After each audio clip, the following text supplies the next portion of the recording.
हिंदू अपने अस्तित्व के लिए कब खड़ा होगा? हिंदू भी दोगले होते हैं, क्योंकि इसलिए दोगले होते हैं ना, वो उस जाति का है, वो उस जाति का है, वो उस जाति का है, मैं उसको वोट दूंगा। यादव का वोट अलग चल जाता है, पंडितों का वोट अलग चल जाता है। कहेंगे हिंदुओं के इस दोगले चरित्र के बारे में? देखिए, हिंदू बंगाल में हिंदू दोगले नहीं, वो मजबूर हैं, प्रशासन के हाथ से मजबूर हैं। अगर सुनो, मैं बता रहा हूँ, अगर बंगाल छोड़ के अगर किसी में हिम्मत है, माँ का दूध पिया है, वो करके दिखाए उत्तर प्रदेश और बिहार में, चट्टी की दूध ना याद दिला दी तो वो अपनी माँ की औलाद नहीं।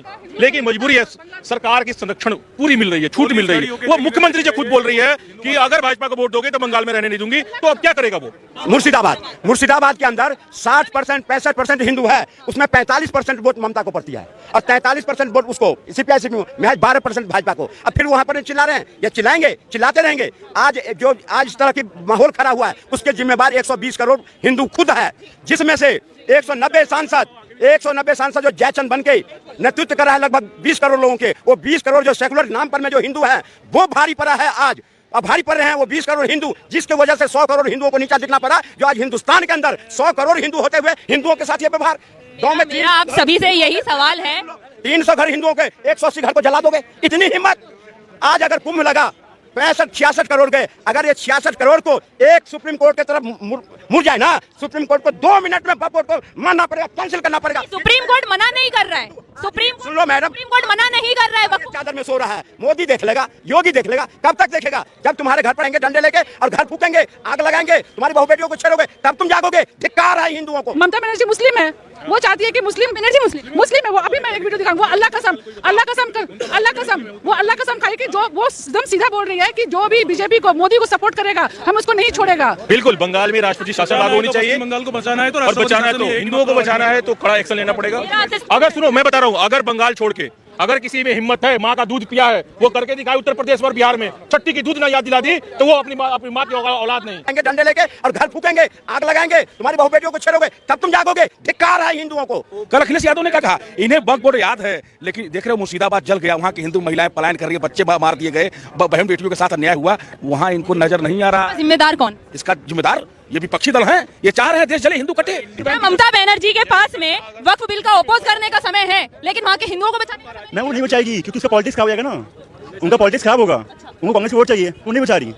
आपको भी लगता है नहीं बचाएंगी ममता बनर्जी? नहीं बचाएंगी। क्यों नहीं बचाएंगी? मैं मुख्यमंत्री हैं आखिर बंगाल। वो नहीं बचाएंगी, वो बहुत बेकार, वो अंधी हो गई है, वोट बैंक के चक्कर में बिल्कुल अंधी हो गई है। हिंदू बिल्कुल खतरे में, बिल्कुल बांग्लादेश बन जाएगा हमारा देश। बीजेपी थी मणिपुर में, हुआ ना कांड, क्या किया बीजेपी ने, क्या रोक लिया? आज कांग्रेस नहीं रोक रही है टीएमसी वालों को, जो बंगाल में हो रहा है। तो कोई भी आए, किसी का मिडिल क्लास, हर दंगे सरकार आती है कि दूसरे की सरकार गिरे, वो बीजेपी और कांग्रेस से कोई भी हो। तो आप ये कहना चाह रहे हैं कि अगर आज बंगाल में जो दंगे हो रहे हैं तो वो बीजेपी करवा रही है?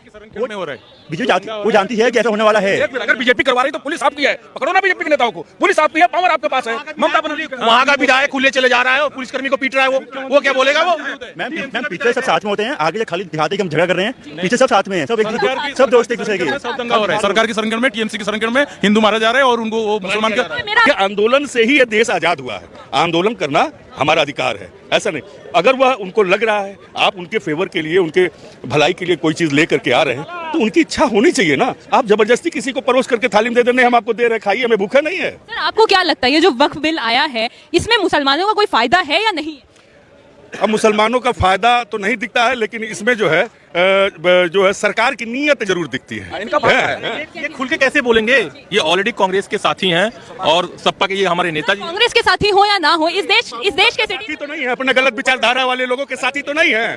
ये ऐसे लोगों के साथी रहे जिसका नाम सुन करके शर्मिंदा होना। हम सावरकर के साथी नहीं है, हम नाथूराम गोडसे के साथी नहीं है। बस नाथूराम गोडसे, आप अतीक के साथ रहने वाले कैसे नाथूराम की बात कर रहे हैं? नहीं, अतीक अहमद के साथ रहने वाले, मुख्तार के साथ रहने वाला कांग्रेस में है, मध्य प्रदेश में नेता है, वो कांग्रेस में है। सर, आप बताइए, ये जो वक्फ बिल है, ये वक्फ बिल है, इतने सालों से वक्फ एक्ट चलता आ रहा है, अब तक वक्फ ने मुसलमानों के लिए कुछ किया? कुछ नहीं किया, सिर्फ लूटा, गरीब मुसलमानों को कमजोर किया।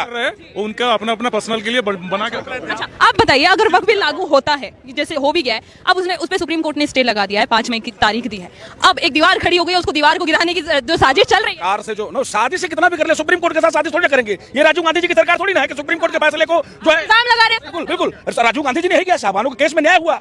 हाँ, उस महिला को जो है गुजारा भत्ता देने के लिए सरकार। आज के समय पे न्याय कहाँ है? मुसलमान मुसलमानों के साथ न्याय क्यों? मुसलमानों के साथ न्याय हो रहा है। लोग तो कह रहे हैं हमारे धर्म के साथ छेड़। उनको सिर्फ गुमराह किया जा रहा है। कौन गुमराह कर रहा है? ये विपक्षी दल। कल अखिलेश यादव ने क्या कहा, इन्हें वक्फ बोर्ड याद है, लेकिन देख रहे हो मुर्शिदाबाद जल गया, वहाँ की हिंदू महिलाएं पलायन कर रही है, बच्चे मार दिए गए, बहन बेटियों के साथ अन्याय हुआ, वहाँ इनको नजर नहीं आ रहा। जिम्मेदार कौन? इसका जिम्मेदार ये विपक्षी दल हैं। ये चाह रहे हैं देश जले, हिंदू कटे। 70 सालों से नहीं चाह रहे थे कि देश बटे, 70 सालों से नहीं चाह रहे थे हिंदू मरे, पर आज चाह रहे हैं। 70 सालों से कैसे चाह रहे? आप कैसे कर सकती है? अरे एक आए थे कुर्सी पर तो देश को बात करके आए थे। 70 साल आप कैसे कहिए कि नहीं चाह रहे थे बांटने के? देश में आए थे तो बात करके ही आए थे ना। जिन्ना को आजादी दिलाई उन्होंने। तो आप कैसे कहिए? कौन कह रहा आजादी दिलाई? कांग्रेस ने कहा आजादी दिलाई। पंडित नेहरू जब देश भुखमरी अकाली पर मर रहा था उस समय, तो पंडित नेहरू लंदन में पढ़ते थे। पैसा कहाँ से आता था? देश तो भुखमरी पर था, अकाल पर था, पैसा कहाँ से आता था? पंडित नेहरू के पिताजी मोतीलाल नेहरू जी अंग्रेजों के वकील थे। एक दिन की फीस 4000 रुपए थी उनकी, तो अंग्रेजों का दलाल कौन था? पंडित नेहरू जी को जेल में बिरयानी मिलती थी, कपड़े प्रेस कराए हुए आते थे, लेकिन माफीनामा लिखते थे। जब बीजेपी थी मणिपुर में हुआ ना कांड, क्या बीजेपी ने क्या रोक लिया? आज कांग्रेस नहीं रोक रही है टीएमसी वालों को, जो बंगाल में हो रहा है। तो कोई भी आए, किसी का मिडिल क्लास ही। आपसे सवाल ये, जितने भी दंगे होते हैं क्या उसकी जिम्मेदार सरकार है? सरकार करवा रही है? हर दंगे सरकार आती है कि दूसरे की सरकार गिरे, वो बीजेपी और कांग्रेस कोई भी हो। तो आप ये कहना चाह रहे हैं कि अगर आज बंगाल में जो दंगे हो रहे हैं तो वो बीजेपी करवा रही है? बीजेपी वो जानती है कि ऐसा होने वाला है। अगर बीजेपी करवा रही तो पुलिस आपकी है, पकड़ो ना बीजेपी के नेताओं को। पुलिस आपकी है, पावर आपके पास है। ममता बनर्जी वहाँ का विधायक खुले चले जा रहा है और पुलिसकर्मी को पीट रहा है, वो क्या बोलेगा वो?